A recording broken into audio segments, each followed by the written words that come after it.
સુરતના ભેસાણ વિસ્તારમાં ઓવરબ્રિજ પાસે આવેલા પાંજરાપોળ નજીક પ્લાસ્ટિકનો કચરો સળગાવવાની બાબતે થયેલી સામાન્ય બોલાચાલી લોહિયાળ રંગમાં ફેરવાઈ હતી। ઘટનામાં 52 વર્ષીય ભંગાર વેપારી ઝાકીર પઠાણનું મોત થયું છે। પોલીસે ગણતરીના કલાકોમાં જ 3 આરોપીઓની ધરપકડ કરી હતી।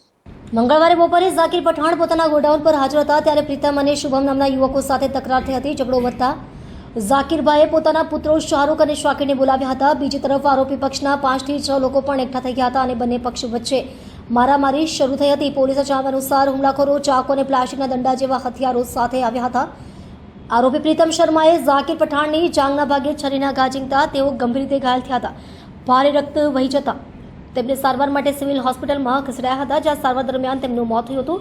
ઘટનાની જાણ થતાં પોલીસ તાત્કાલિક સ્થળ પર પહોંચી હતી અને મુખ્ય આરોપી પ્રીતમ રામનારાયણ શર્મા તથા શુભમ બાલકૃષ્ણ મરાઠેની અટકાયત કરી હતી। પોલીસ હાલ બંનેની પૂછપરછ કરી રહી છે। આ ઝઘડામાં આરોપી પક્ષના કિરણ ઉર્ફે ચેતન બાવીસકર પણ ઈજાગ્રસ્ત થયો હતો। તેને એપલ હોસ્પિટલમાં સારવાર હેઠળ રાખવામાં આવ્યો છે અને હોસ્પિટલમાં પોલીસ બંદોબસ્ત ગોઠવાયો છે।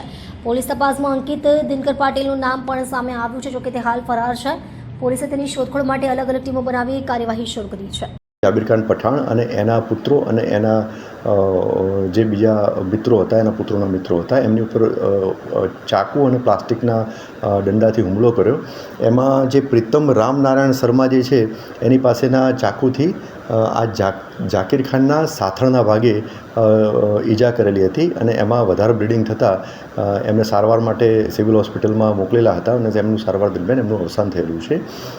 આ 4 આરોપીઓ પૈકી પ્રીતમ રામનારાયણ શર્મા અને શુભમ બાલકૃષ્ણ મરાઠે એ બંને તપાસના કામે અત્યારે એમની પૂછપરછ ચાલુ રહી છે, એમને ડિટેન કરવામાં આવેલા છે।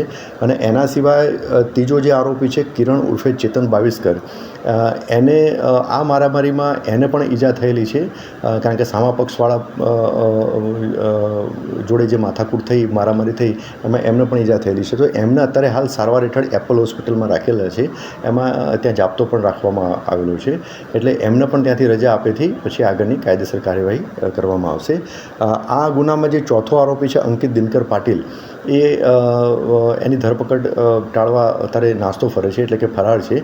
એની શોધખોળ કરવા અને એને પકડવા માટે પણ ફિલ્ડમાં ટીમ કાર્યરત છે। આમ આ 4 આરોપીઓ પૈકી 3 આરોપીઓ અત્યારે પોલીસ તપાસ હેઠળ છે અને આ 4 આરોપીઓ પૈકી જે 2 આરોપીઓ જે છે, જે મેન આરોપી પ્રીતમ નારાયણ શર્મા અને